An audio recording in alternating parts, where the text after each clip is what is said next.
আসসালামু আলাইকুম প্রিয় দর্শক। আজ 15 আগস্ট। 15 আগস্টের এই দিনে 1975 সালের 15 আগস্টে আমাদের স্বাধীন বাংলাদেশের যিনি স্থপতি ছিলেন শেখ মুজিবুর রহমান, বঙ্গবন্ধু শেখ মুজিবুর রহমান, তিনি সপরিবারে নিহত হয়েছিলেন।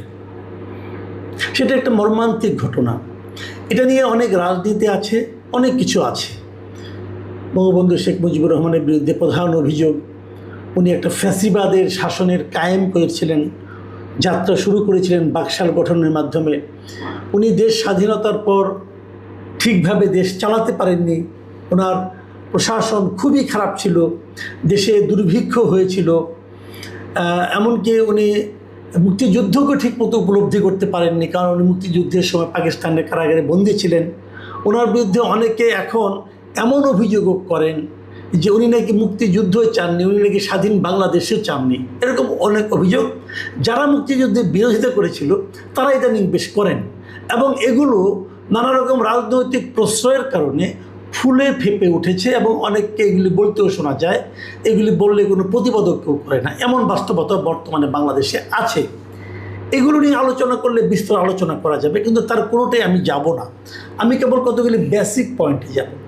বেসিক পয়েন্ট হলো এই যে আমি ধরে নিচ্ছি উনি শাসন ক্ষমতা ভালোভাবে চালাতে পারেন না, ধরে নিয়েছি না। আমি নিজেও ওই সময় ছিলাম, আমার তো তখন আমি ক্লাস 8-এ পড়ি। যেমন সেই 8-এ পড়াকালীন আমি দেখেছি যে বঙ্গবন্ধুর দুর্ভিক্ষ আমাদের সংসারের উপর দিয়ে গিয়েছে, আমরা ভীষণ কষ্টের মধ্যে ছিলাম। কাজে ওনার কুশাসনের সাক্ষী খোঁজার জন্য আমাকে দূরে যেতে হয় না, আমি নিজেই তার সাক্ষী। কিন্তু তারপরেও, এত কিছুর পরেও তার সাজা নিশ্চয়ই তার শিশুপুত্রকে পাওয়ার কথা না। তার পুরো পরিবারকে নির্মমভাবে হত্যাকাণ্ডের মাধ্যমে তার সাজা দেওয়া যেতে পারে না। তার স্ত্রী, তার পুত্রবধূ, তার সন্তান, শিশু সন্তান, তার দুইজন পুত্র সন্তান, একজন শিশু সন্তান, এবং এরা সবাইকে সপরিবারে হত্যা করা এবং তার ঘনিষ্ঠ আত্মীয় স্বজনকে সপরিবারে নির্মূল করার যে নৃশংসতা, এটা পৃথিবীতে দ্বিতীয় আরেকটা আপনি দেখাতে পারবেন না। কিন্তু তার পক্ষেও কথা বলার মতো লোক আছে, এবং সে হত্যাকারীদেরকে নায়কে পরিণত করার প্রচেষ্টা কারো কারোর মধ্যে আমরা দেখি। সেটা নিয়ে একটা আলোচনা হলো, ওটা নিয়ে আমি আর কিছু বলতে চাই না। কিন্তু আমার বক্তব্যটা হলো এই যে যেদিন উনি মারা গেলেন, সেই 15 আগস্ট নিয়ে কী কী নাটক আমাদের এই জীবনে দেখতে হলো। এখানে একটা ঘটনা বলি, আমার ব্যক্তিগত ঘটনা। গতকালকে 14 আগস্ট ছিল, গতকালকে আমার জন্মদিন ছিল, মানে 14 আগস্টে আমার জন্ম হয়েছে। তো গত 17 বছর মানে আওয়ামী লীগের আমল, পুরো আমলে, এবং আওয়ামী লীগের ওই আমলে মানে 96 থেকে 2001, আমার অনেক বন্ধুবান্ধব আমাকে বলতো যে গুলি তো আপনার কানের কাছ দিয়ে গেছে। বললাম যে কেন? ওই যদি আর একদিন পরে আপনার জন্ম হতো তাহলে তো আপনি আপনার জন্মদিনই পালন করতে পারতেন না। দেখুন, তথ্যটা কিন্তু আসলে ভয়ঙ্কর, শুনতে হাসি বলছি আমরা। বঙ্গবন্ধুর মৃত্যু হয়েছে 15 আগস্ট। এটা অবশ্যই একটা, আমার বিবেচনায় আমি মনে করি যে আমাদের এই ভূখণ্ডে এত বড় নৃশংস ঘটনা আর কখনো ঘটেনি, এটা আমি মনে করি পার্সোনালি। তো সেরকম নৃশংস ঘটনার দিনও তো এই পৃথিবীতে অনেক কিছু ঘটে, অনেক কিছু ঘটে পৃথিবীতে। ওই দিনও কারো আনন্দের দিন হতে পারে অন্য কারণে, কারো জন্ম হতে পারে ওই কারণে, ওই দিন সে জন্মদিন পালন করতে পারে। ওই দিন বঙ্গবন্ধুর মৃত্যু হয়েছে বলে কারো জন্ম হবে না, কেউ জন্মদিন পালন করতে পারবে না, এটা তো হয় না। কিন্তু আওয়ামী লীগের আমলে সেই জিনিসটা আমরা দেখেছি। অনেকে বলে থাকেন যে বেগম খালেদা জিয়ার জন্মদিন ছিল 15 আগস্ট, অনেকে বলেন এটা বানানো, অনেকে বলেন সত্য। আমার বিবেচনায় যদি এটা 15 আগস্ট ওনার বানানো জন্মদিনও হয়, যদি সেই জন্মদিন উনি পালন করতে চান, আপনি বাধা দিবেন কোন আইনে, কোন বিবেচনায়? যদি কেউ একজন মহান নেতার মৃত্যু দিবসকে নিজের বানানো জন্মদিন হিসেবে উপস্থাপিত করে কেক কাটতে চান, যদি সেটা বানানো হয় তাহলে সেটা হবে তার সংকীর্ণতা। আর যদি তার জেনুইন হয় তাহলে তো উনি এটা করতেই পারেন। কিন্তু আমরা দেখেছি যে আওয়ামী শাসন আমলে এটা নিয়ে তারা অনেক নাটক করেছেন। সেই নাটকগুলো এমন এক পর্যায়ে গিয়েছিল যে শেষ দিকে খালেদা জিয়া নিজের থেকে বিরক্ত হয়ে বলেছিলেন, যাক আমার জন্মদিন তোমাদের পালন করার দরকার নেই।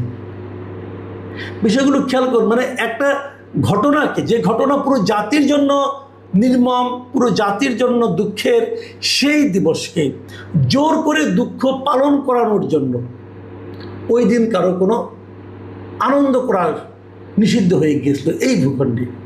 সেটি কি স্বৈরাচারী আচরণ ছিল না? ছিল। আওয়ামী লীগের সমর্থকরা আমার সঙ্গে আমাদের কথা দুঃখিত হতে পারেন, কিন্তু এটাই বাস্তবতা। আমি তখন জনকণ্ঠ পত্রিকায় চাকরি করতাম একবার, আমি বলি আপনি, এটা সম্ভবত 98 সালে। আমি ওই দিন একটা জাস্ট আমার আউট অফ মাই কিউরিয়াসিটি আমি একটা খোঁজ নিয়েছিলাম যে 15 আগস্ট রাতের বেলা আমি ঢাকা শহরে যতগুলি ক্লিনিক আছে আমি এই ক্লিনিকগুলিতে খবর নিয়েছিলাম যে ওই দিন সব মিলিয়ে ঢাকা শহরের এই ক্লিনিকগুলোতে কতজন মানব সন্তানের জন্ম হয়েছে। এটা প্রায় কয়েকশো ছিল। তা আমি একটা ফিগার পেয়েছিলাম এবং ওই সময় আমি একটা অদ্ভুত একটা দৃশ্য জানতে পেরেছি।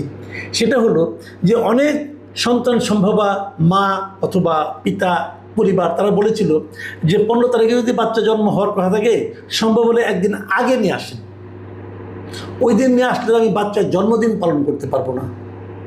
দেখুন, এই ধরনের ঘটনাও এই দেশে ঘটেছে। তার ফলটা কি হয়েছে?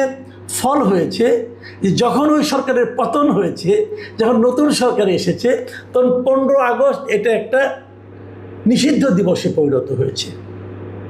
আমরা দেখেছি, আমি যখন টেলিভিশনে চাকরি করতাম দেখতাম আগস্টের 1 তারিখ থেকে শোকের মাস এভাবে পুরো আগস্ট জুড়ে ওই টেলিভিশনের পর্দার মধ্যে একটা পপ আপ ঘুরতে থাকতো। এখন কোথায় সেই টেলিভিশনগুলি আছে? সেই টেলিভিশনের মালিকরাও আছেন, কিন্তু এখন আর 15 আগস্টের প্রতি সেই শ্রদ্ধা কারো দেখি না। তাহলে ওই শ্রদ্ধাটা ছিল বানানো, ওই শ্রদ্ধাটা ছিল লোক দেখানো। ওই শ্রদ্ধাটা যে লোক দেখানো হয়, এখন যে অশ্রদ্ধা দেখাচ্ছেন এটাও কি লোক দেখানো নয়? যদি আমি বলি আপনারা এটা যে এখন দেখাচ্ছেন না, তার পেছনে আপনাদের মতলব কাজ করছে, এবং সেই মতলব হলো বর্তমান সরকারকে খুশি রাখা।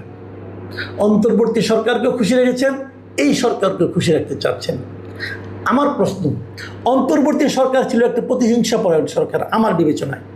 তারা ওই 15 আগস্টকে, বঙ্গবন্ধুকে, সব আওয়ামী লীগকে, এদের বিরুদ্ধে এক ধরনের প্রতিহিংসামূলক আচরণ করতেন। সেই আচরণ বর্তমান সরকারের মধ্যে আমাদের দেখতে হচ্ছে কেন? এটা আমার একটা বেসিক প্রশ্ন। দেখুন, এর আগে গতবারের যে অগাস্ট মাস, 2025-এর যে অগাস্ট, সেদিন এই 32 নম্বরকে কেন্দ্র করে অনেক কিছু ঘটেছে। অন্তর্বর্তীকালীন সরকারের আমলে 32 নম্বরকে ভেঙে ফেলে মাটির সঙ্গে গুঁড়িয়ে দেওয়া হয়েছিল। কারা করেছিল? সরকার না। কারা করেছিল? কতগুলো দুষ্কৃতকারী করেছিল। তাদেরকে থামানোর চেষ্টা সরকার করেনি, সরকার সেটা হতে দিয়েছে।